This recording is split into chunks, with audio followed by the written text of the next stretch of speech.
আসসালামু আলাইকুম বন্ধুরা, সবাইকে ওয়েলকাম জানাচ্ছি software testing Bangla tutorial YouTube চ্যানেলের নতুন একটি ভিডিওতে। আশা করি সবাই ভালো আছেন এবং সুস্থ আছেন।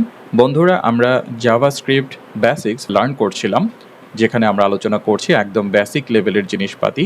আজকে আমাদের পার্ট 3 স্টার্ট হচ্ছে। প্রিভিয়াস ভিডিওতে আমরা লার্ন করেছিলাম বিভিন্ন ধরনের ভেরিয়েবলস নিয়ে, কী ধরনের ভেরিয়েবলস রয়েছে এবং ভেরিয়েবলের কী ধরনের বৈশিষ্ট্য রয়েছে, আমরা কি করতে পারি না পারি। সো ভেরিয়েবলের ভিডিওটা যদি আপনাদের দেখা না হয়ে থাকে, আমি আপনাদের অনুরোধ জানাবো ভেরিয়েবলের ভিডিওটি দেখে আসার জন্য। আজকে আমরা আলোচনা করব ডেটা টাইপ নিয়ে, মানে এই যে ভেরিয়েবলগুলো রয়েছে, এই ভেরিয়েবলের ভেতরে কি ধরনের ডেটা আমরা রাখতে পারি। ভেরিয়েবলের মূল উদ্দেশ্যই তো আসলে ডেটা রাখা। এই বক্সগুলো আমরা তৈরি করি, যার ভেতরে আমরা বিভিন্ন ধরনের ডেটা রাখি, এবং সফটওয়্যার মানেই তো ডেটা এবং প্রোগ্রামের সমন্বয়। তো কী ধরনের ডেটা আমরা ভেরিয়েবলের ভেতরে রাখতে পারি এবং ডেটা টাইপ নিয়ে আরও ডিটেলসে আমরা আজকের ভিডিওতে জানবো। সো চলুন কথা না বাড়িয়ে মূল ভিডিওতে চলে যাওয়া যাক। ডেটা টাইপ রিলেটেড প্র্যাকটিস করার জন্য নতুন একটা ফাইল আমরা নিই, যার নাম দিলাম ডেটা টাইপ ডট জেএস। যেহেতু আমরা জাভাস্ক্রিপ্ট লিখছি, তাই ডট জেএসটা আমাদের ইউজ করতে হয়। নতুন একটা ফাইল ওপেন হলো, এখানে আমরা ডেটা টাইপ নিয়ে প্র্যাকটিস করব। ডেটা টাইপ আসলে কি, মানে কি ধরনের ডেটা রয়েছে জাভাস্ক্রিপ্টে। যদি আমরা মূল জাভাস্ক্রিপ্ট না, মোস্ট অফ দ্য প্রোগ্রামিং ল্যাঙ্গুয়েজেই যদি আমরা মূল ডেটা টাইপ ধরি, তাহলে দুই ধরনের ডেটা টাইপ রয়েছে। একটা হলো প্রিমিটিভ ডেটা টাইপ, আর একটা হলো রেফারেন্স ডেটা টাইপ। আজকের ভিডিওতে আমরা শুধু প্রিমিটিভ ডেটা টাইপ নিয়েই আলোচনা করব। রেফারেন্স ডেটা টাইপ নিয়ে আমরা পরবর্তীতে ইন ডিটেলসে আলোচনা করব। তাহলে এই প্রিমিটিভ ডেটা টাইপের ভেতরে আমাদের কি জিনিস রয়েছে? স্ট্রিং, তারপর রয়েছে নাম্বার, তারপর বুলিয়ান, তারপর নাল, এবং ফাইনালি আনডিফাইন্ড। এই 5টা জিনিস আমাদের প্রিমিটিভ ডেটা টাইপের মধ্যে রয়েছে। কোনটাকে আসলে কি মিন করে চলুন আমরা একটু দেখি। প্র্যাকটিস করার জন্য প্রথমে আমরা লিখছি আমরা কিভাবে ভেরিয়েবল ডিক্লেয়ার করতে পারি। আমরা লেট অথবা ভার অথবা কনস্ট্যান্ট, 3টা ওয়েতে ভেরিয়েবল ডিক্লেয়ার করতে পারি। আমি আপনাদেরকে বলবো লেটটাকে ইউজ করার জন্য। লেট এবং ভার দুইটাই আসলে ভেরিয়েবল ডিক্লেয়ার করে, যেটাকে আমরা পরবর্তীতে ভ্যালু চেঞ্জ করতে পারি, কিন্তু দুইটার মধ্যে একটা ডিফারেন্স রয়েছে, সেটাও আজকের ভিডিওতে আমি আপনাদের বলে দিব। বাট আপনারা ট্রাই করবেন, যদি সিনারিও এরকম হয় যে ভার প্রয়োজন, আপনাদের প্রয়োজন অনুযায়ী, তাহলে ভার ইউজ করবেন। আদারওয়াইজ আপনারা অলওয়েজ লেট ইউজ করা ট্রাই করবেন। তো লেট দিয়ে বোঝালাম যে এটা একটা ভেরিয়েবল আমি ডিক্লেয়ার করতে যাচ্ছি। ভেরিয়েবলটার একটা নাম দিলাম নেম, এবং এটার মধ্যে কোনো একটা ভ্যালু হয়তো দিলাম জনি। এই যে এইখানে ভেরিয়েবলটার ভেতরে বা বক্সের ভেতরে আমি যেই নামটা দিলাম, এই ডাবল কোট অথবা আপনারা সিঙ্গেল কোট হিসেবেও দিতে পারেন। মানে এইভাবে এটাকে বলে সিঙ্গেল কোট, আর আগে যেটা দেখলেন সেটা হলো ডাবল কোট। আমি যেহেতু আদার্স প্রোগ্রামিং ল্যাঙ্গুয়েজ করি, সো আদার্স প্রোগ্রামিং ল্যাঙ্গুয়েজের উপরে বেস করে এই ডাবল কোটটা অটোমেটিকলি হাতে চলে আসে। আপনারাও চাইলে এটা ইউজ করতে পারেন বা সিঙ্গেল কোটও ইউজ করতে পারেন। তো এই যে সিঙ্গেল বা ডাবল কোটের ভেতরে আমরা যা লিখব, এই জিনিসটাকে বলা হয় হলো স্ট্রিং। স্ট্রিং মানে কি, যে অনেকগুলা ক্যারেক্টার, সেটা নাম্বার হতে পারে, কোনো অক্ষর হতে পারে, যে কোনো ল্যাঙ্গুয়েজের অক্ষর হতে পারে, স্পেশাল সিম্বল হতে পারে, এই জিনিসগুলোর সমন্বয়ে কোনো কিছু একটা তৈরি করা। যেমন জনি দিয়ে আমি @ দিলাম, কথার কথা।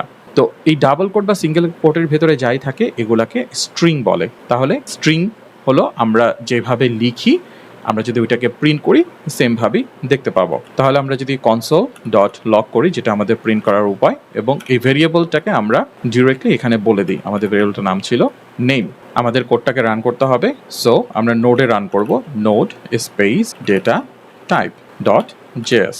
আচ্ছা, আমার এখানে ভুল হয়েছিল লিখতে, তো আমি আপনাদেরকে যে বলেছিলাম যে যেভাবে আপনাদের ফাইল নামটা আছে এক্স্যাক্টলি সেভাবেই আপনাদেরকে এক্সিকিউট করার সময় লিখতে হবে। So data type dot JS, এবং দেখুন আমাদেরকে কিন্তু এররে বলে দিয়েছে ক্যান নট ফাইন্ড মডিউল, যে এই ডেটা টিপি এটা নামে কোনো ফাইল সে খুঁজে পায়নি। সো ঠিক করার পরে দেখুন জনি @। সো স্ট্রিংয়ের ভেতরে আমরা যা লিখছি সেইটা আমাদেরকে আউটপুটে দেখালো। এটা হলো স্ট্রিং টাইপ। সো আমরা সিঙ্গেল লাইন কমেন্ট পাশে লিখে রাখি আপনাদের রেফারেন্সের জন্য, দিস ইজ এ স্ট্রিং। আবার লেট দিয়ে ধরুন অ্যামাউন্ট নামে একটা ভেরিয়েবল আমরা তৈরি করলাম। এখন এই অ্যামাউন্টটা আপনি দুইভাবে লিখতে পারেন। যদি আপনি এইভাবে লেখেন, কথার কথা 30, তাহলেও কিন্তু আমরা যদি প্রিন্ট করি তাহলে কি হয় আমরা একটু দেখি। কনসোল ডট লগ, যদি আমরা অ্যামাউন্টটা প্রিন্ট করি, লিখলাম, সেভ করলাম, আপ অ্যারো কি করে এন্টার দিলাম, 30 কিন্তু আমাদের দেখাচ্ছে, কোনো প্রবলেম নেই। আবার আমরা আরেকটা ভেরিয়েবল একইভাবে ক্রিয়েট করি, সেটা নাম একটু ডিফারেন্ট কিছু দেই, অ্যামাউন্ট টু, এবং এইখানে আমরা এই কোটেশনের ভিতরে না লিখে ডিরেক্ট লিখলাম, সেভ করলাম, অ্যামাউন্ট টুটাকে প্রিন্ট করব, সেভ করলাম, এবং আমরা যদি ফাইলটাকে রান করি এটাও কিন্তু 30 দেখাচ্ছে। তাহলে এখন কোশ্চেন আসতে পারে, ভাই দুইটার মধ্যে ডিফারেন্স আসলে কি? প্রথম যেটা লিখেছিলাম ওটা একটা স্ট্রিং এবং পরেরটা হলো একটা নাম্বার টাইপ। নাম্বার টাইপ মানে হলো এই টাইপটা দিয়ে আপনারা যোগ বিয়োগ গুণ ভাগ সব কিছু করতে পারবেন।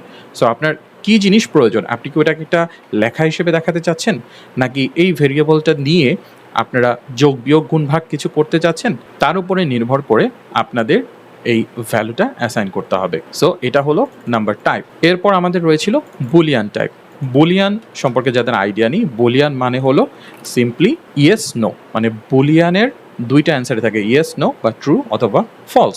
বুলিয়ানের এই দুইটা বাদে আর কোনো ভ্যালু হতে পারে না। কথার কথা, আপনাকে কেউ জিজ্ঞেস করলো তুমি কি আজকে খেয়েছো, আপনি যদি সিম্পলি অ্যান্সার দিতে চান খেয়েছি বা খাইনি, যদি খেয়ে থাকে তাহলে ট্রু, যদি খাইনি তাহলে ফলস।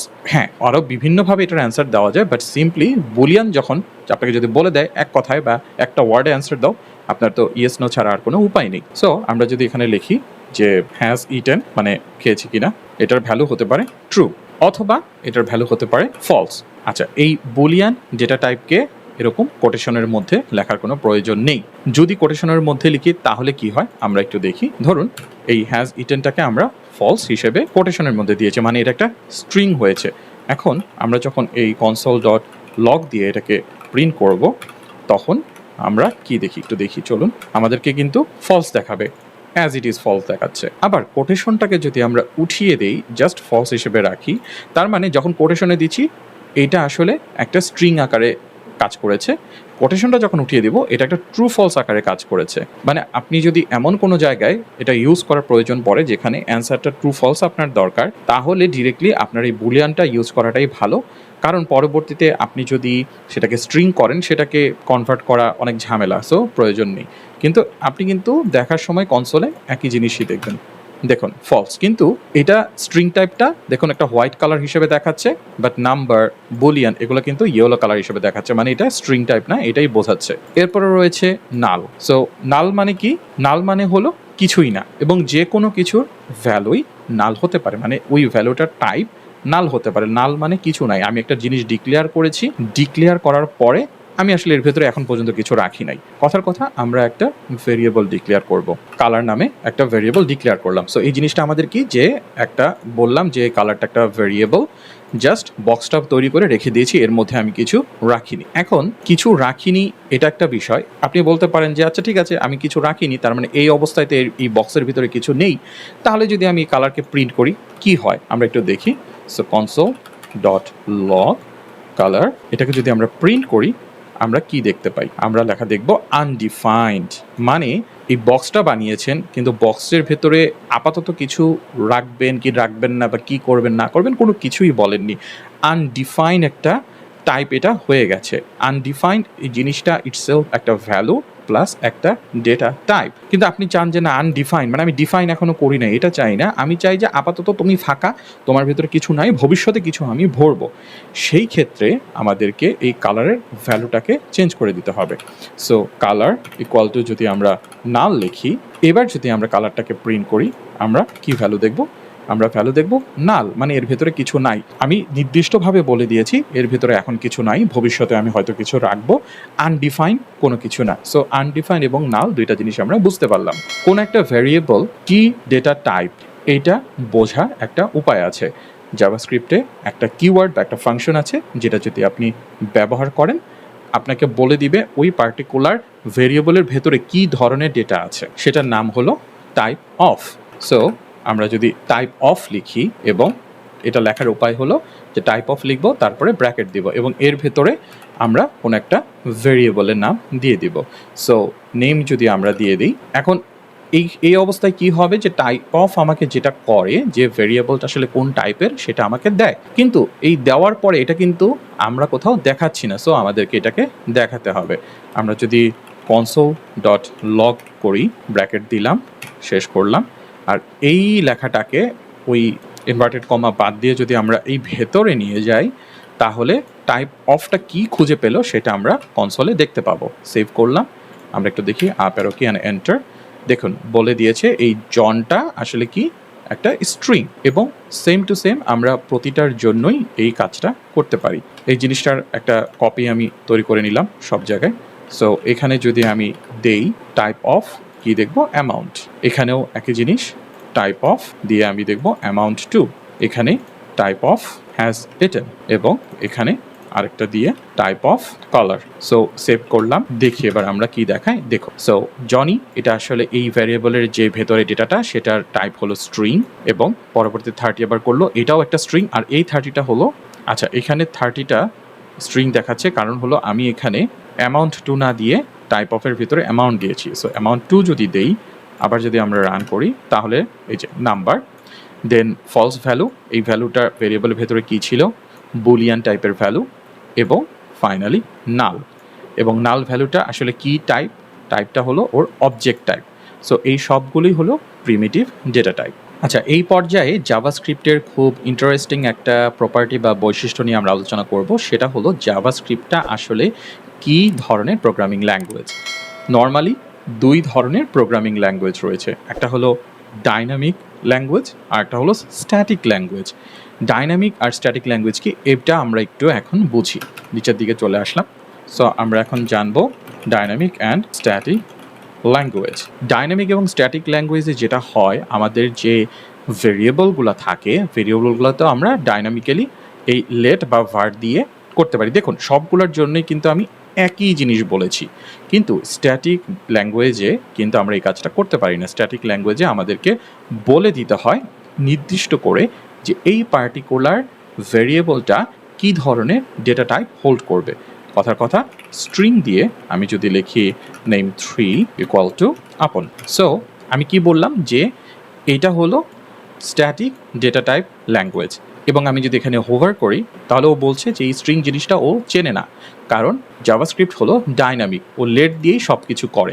এটা আদার্স ল্যাঙ্গুয়েজ যেমন জাভা, পাইথন, সি শার্প ওদের জন্য প্রযোজ্য। ওদের ওখানেও ভার বা লেট নামে আলাদা কিওয়ার্ড রয়েছে যেটা দিয়ে যে কোনো ধরনের ভ্যারিয়েবল করা যায়, বাট এই জাভাস্ক্রিপ্টের ক্ষেত্রে এই স্ট্যাটিকটা ইউজ করা যায় না। এই কারণেই পরবর্তীতে টাইপস্ক্রিপ্ট এসেছে। টাইপস্ক্রিপ্টটা হলো এই স্ট্যাটিক জিনিসটাকে ইমপ্লিমেন্ট করেছে জাভাস্ক্রিপ্টের উপরে। তাহলে এখানে যদি আমরা স্ট্রিংয়ের পরিবর্তে লেট দেই, তাহলে এটা অ্যাকসেপ্ট করে নিল। যদি আমরা নাম্বার দিতাম তাহলে কি হতো, যদি কথা সি শার্প ধরতাম তাহলে নাম্বার ইকুয়াল টু 10 এইভাবে করে লিখতে হতো, কিন্তু এই জাভাস্ক্রিপ্টের ক্ষেত্রে আমাদের এখানেও লেটই ইউজ করতে হবে। সো এগুলোকে একটু কমেন্ট আউট করে দিই। আচ্ছা কমেন্ট আউটের একটা শর্টকাট রয়েছে, আমি তো এই যে ডাবল স্ল্যাশ বললাম, এই দুইটা দিয়ে আপনি যে কয়টা লাইন কমেন্ট করতে চান সেগুলো সিলেক্ট করে প্রথমে কন্ট্রোল প্রেস করে রেখে কে বাটনে প্রেস করবেন, দেন ওই কন্ট্রোল চাপা অবস্থাতেই সি বাটনে প্রেস করলে সবগুলো লাইন অটোমেটিকলি কমেন্টেড হয়ে যাবে। কমেন্টেড এই কারণেই করলাম যাতে এটা আমার প্রোগ্রামে কোনো রকমের এফেক্ট না করে। এই গেল আমাদের স্ট্যাটিক এবং ডাইনামিক ল্যাঙ্গুয়েজের বিষয়টা। তাইলে জাভাস্ক্রিপ্টের এই ডাইনামিক হয়ে সুবিধা কী বা অসুবিধা কী? ধরুন আপনি একটা ভেরিয়েবল লিখেছেন, কথার কথা আমার এখানে নেম নামে একটা ভেরিয়েবল ছিল যেটার ভিতরে আমি জনি লিখেছি, এটাকে প্রিন্ট আউট করলাম, টাইপ অফ লিখলাম।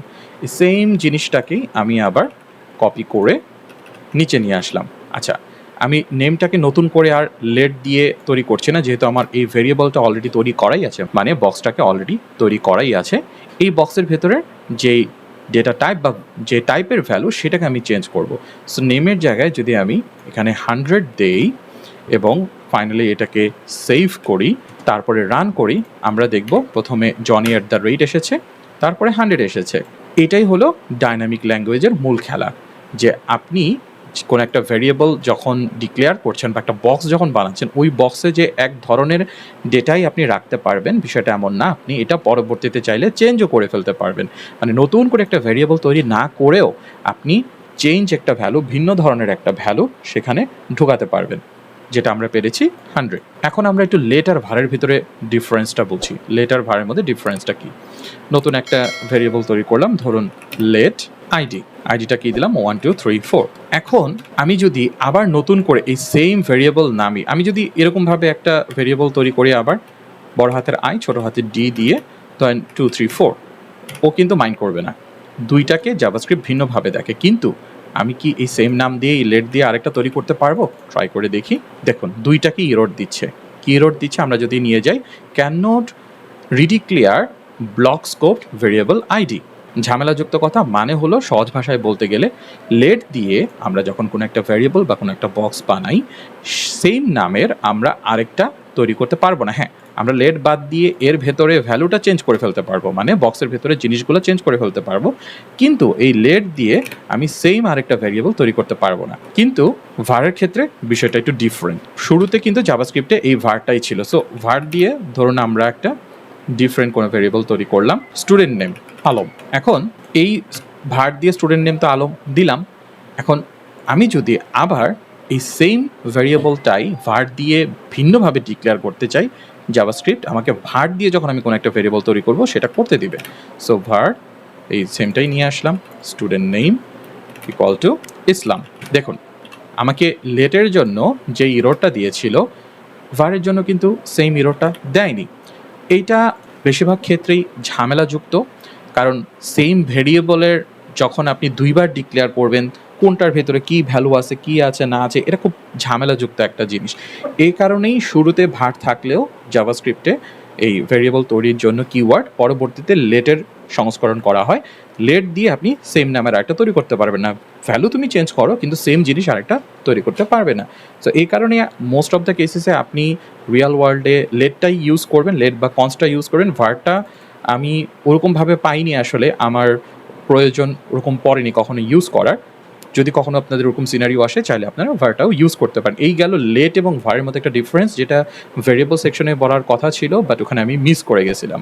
এখানে যারা অন্য প্রোগ্রামিং ল্যাঙ্গুয়েজ থেকে এসেছেন বা টুকটাক আইডিয়া আছে তাদের মনে একটা কোশ্চেন আসতে পারে, ডেটা টাইপ কি শুধু নাম্বারই আছে, মানে নাম্বারের মতন, যেমন কথার কথা 1 একটা নাম্বার, 1.0 একটা নাম্বার, 11.03 আরেকটা নাম্বার। আদার প্রোগ্রামিং ল্যাঙ্গুয়েজে এগুলাকে আলাদা আলাদা মিনিং রয়েছে, এটাকে বলে ইন্টিজার আর এগুলাকে ফ্লোট বা ডেসিমাল নাম্বার বলে। জাভাস্ক্রিপ্টে এত ঝামেলা নেই, জাভাস্ক্রিপ্টে float, decimal, integer each and এভরিথিংই শুধু নাম্বার দিয়েই চেনা যায়। সো আলাদা আলাদা করে এই ডেটা টাইপগুলো এক্সিস্ট করে না জাভাস্ক্রিপ্টের জন্য। ডেটা টাইপ নিয়ে মোটামুটি যা বেসিক আইডিয়াগুলোর আমাদের দরকার ছিল সবগুলো নিয়ে আলোচনা করে ফেলেছি। ট্রাই করেছি ভিডিওটাকে শর্ট রাখার জন্য। যদি আপনাদের এক্সট্রা আরও কোনো কোশ্চেন থাকে ভিডিওর কমেন্ট সেকশনে জানাতে পারেন, আমি সেটার অ্যান্সার দেওয়ার চেষ্টা করব। ভিডিওগুলো ভালো লাগলে চ্যানেলটিকে সাবস্ক্রাইব করে রাখবেন, ভিডিওটিতে লাইক করে দিবেন এবং ফ্রেন্ডস এবং আদার্স যারা রয়েছে তাদের সাথে শেয়ার করবেন। সবাইকে আমার পরবর্তী ভিডিও দেখার আমন্ত্রণ জানিয়ে আজকের ভিডিও এখানেই শেষ করছি। সবাই ভালো থাকবেন, আল্লাহ হাফেজ এবং আসসালামু আলাইকুম।